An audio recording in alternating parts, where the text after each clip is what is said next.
New figures from the Centre for Migration Control reveal a staggering trend. Migrants who are overwhelmingly dependent on UK benefits are still being handed settled status in huge numbers.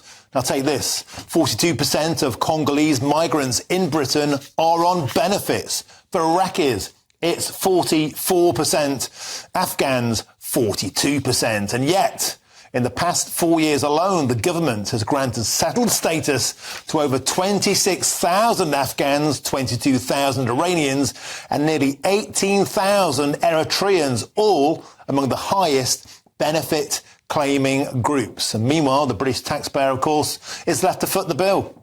With record levels of immigration and a welfare system already under massive strain, why is the government rewarding dependency with the right to stay?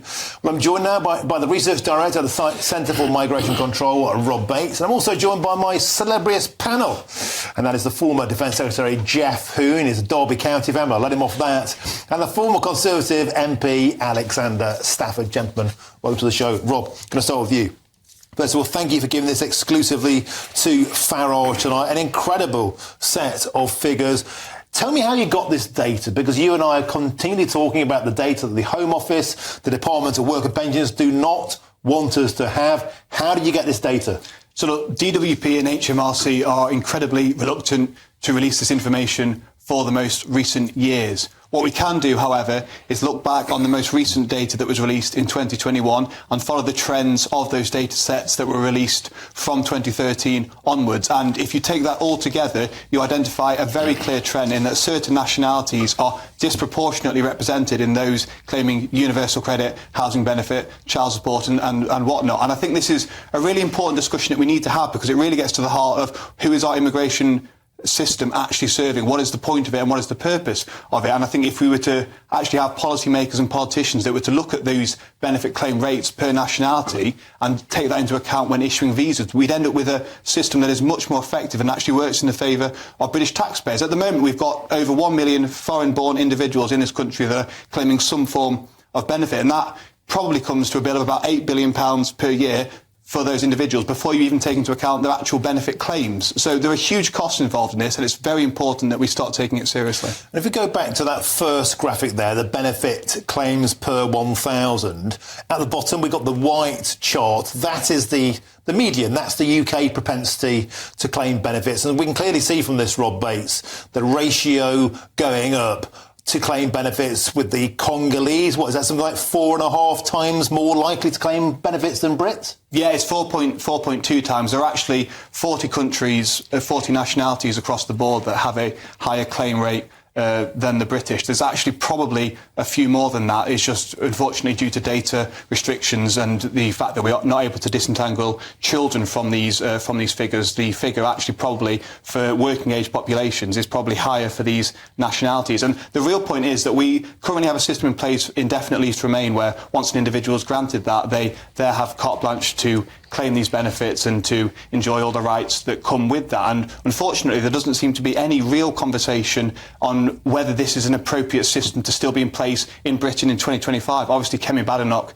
made some announcements that they would be extending that period, but we need to really have a conversation about whether it is suitable for a period of mass migration where it's running net 500,000 a year. It was obviously introduced at a time when net migration was actually in the minus figures. It was actually running at about minus 40,000 when it was first introduced. And I think there's obviously a clear ticking time bomb with the huge levels that we've seen. Those individuals that have arrived from 2021 onwards will soon be eligible to claim indefinitely to remain, and therefore will be becoming eligible to claim benefits. We've calculated roughly that if we were to take these same proportions on those individuals that will be soon claiming settled status, there'll be about another 160,000 benefit claimants added to the stockpile, costing the British taxpayer between £2 and £3 billion a year. Using the internet without a VPN, a virtual private network, is a bit like taking to the road without car insurance. All it takes is one unlucky moment to cost you a lot of cash. This video's sponsor is Private Internet Access. They are the VPN to help keep you safe. Click the link in the description below to find out why over 30 million people have downloaded PIA to protect themselves online.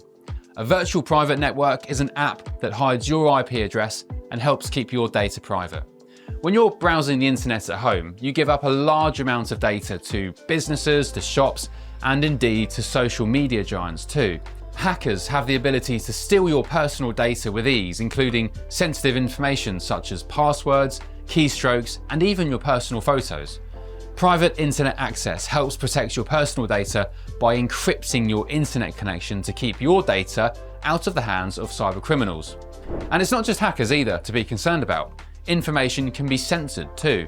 When Canada passed their C-18 bill, social media giants decided to ban news content on their platforms. But PIA can protect your ability to consume the news and content you love.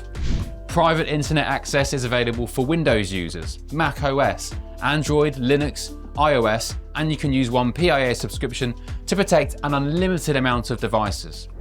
And we've got a huge GB News discount for you too. Click the link in this video's description and you'll get a massive 83% off PIA. That's under £2 a month, the price of a coffee, and you'll get an extra 4 months completely free on top. Also, there's a 30-day money-back guarantee too. Visit piavpn.com/GB News to start protecting yourself digitally today. Eye-watering sums of money, and something that leaps out from this list to me, Rob, countries like Iraq, Afghanistan, Syria. We have no returns deal with those countries. They're deemed unsafe countries. This is a problem. It's an expensive problem. It's a stubborn problem, and a problem seemingly with no end in sight. Might there be a conversation then about, well, perhaps we should have an effective immigration policy about taking these kinds of people in the first place at all? We have that conversation in the Netherlands. Recently, they published their data on this. We have it in Denmark. We have it in Germany. There is a widespread continental awakening to the cost of certain nations. Now, facts aren't racist. These are facts, and they are nationwide trends that stand up. On the basis of this information, do you think we should perhaps be saying, well, are we sure about taking more people in from Congo? We absolutely should, on the basis of this information, and then on the basis of the crime information that we also have coming out into the public domain. It's very important that we have a tailor-made immigration system that recognises patterns. As you say, facts can't be racist. Unfortunately, we had introduced in 2010 the Equality Act, which has caused the Home Office no end of problems when it comes to actually trying to introduce a tailor-made immigration system, because when they do try and discriminate against certain nationalities that we know aren't conducive to the public good in Britain, they find themselves absolutely bombarded with legal challenge after legal challenge. Rob Bates, is excellent data. Hats off to you for persevering with this. I know it takes you ages and ages and ages. Just to point out, we have approached the Home Office for a comment on this, and they haven't got back to us. But we did reach out. If you're listening, Home Office, please get in touch and let us know, are these facts true? Because every time we put them out there, you say, we don't recognise the figures. Well, what are the figures? Perhaps you ought to publish them. Let's bring my panel in now. That's Jeff Hoon and Alexander Stafford. Mr. Hoon, I'd like to start with you. British taxpayers are going to look at this and think, this just isn't fair. Thousands upon thousands of people are being allowed into the country, not working for many years. We can't get them out of the country. An £8 billion bill. Should we do something about this? I think the first thing is we need to get this in the right order, because people are here for 5 years before they're able to claim benefits. And in those circumstances, we really need to understand that at that stage they have become settled here and they're entitled to remain here. And that's the way the law works. They can't claim benefits during that 5-year period. Now, I accept that there is a policy debate to be had. We're still looking at taxpayers' expense for those 5 years. I don't think they are, because they're not entitled to claim benefits. They may well be working, they may well be they may be dependent on other people who are working. A whole range of ways in which they raise money. Now, I accept that. And the Conservatives have raised this recently, that there is a policy debate to be had about how long people should remain and be settled before they can claim benefits. It's a perfectly legitimate debate to be having. But 5 years is a very long time. And you use the word fairness. Is it fair that someone should get benefits after 5 years of living in this country? Many people would say it is fair. OK, Alexander Stafford, let's bring you in. We've got a terrible problem with spiraling immigration. As we said, a lot of that happened under the Conservative government. This is yet more grist to the mill. People are sick of this now. Yeah, it's an absolute failure, not just the people coming into the country, and the numbers are way too high, but also when people do come here, certain nationalities, as this data shows, clearly aren't working and paying into the system. It was one thing coming into the UK, but we don't want people coming here to claim benefits. We want them to be good, economic, productive people. So with the government, we are failing people when they do come here by not actually giving them the skills, opportunities to work and pay their way. They're coming in here and taking away. We want them to come in here, when they do come here, and actually give something back to society. And this is a failure of integration, if nothing else. But if you cross-correlate this with other data, Rob Bates, the tax receipts, for example, from certain nations on this list, the productivity of certain nations on this list, you will find actually that even when these nationalities typically across populations do work, they are still a net drain on British society. Yeah, so if you take that 5 years where migrants are ineligible for most benefits,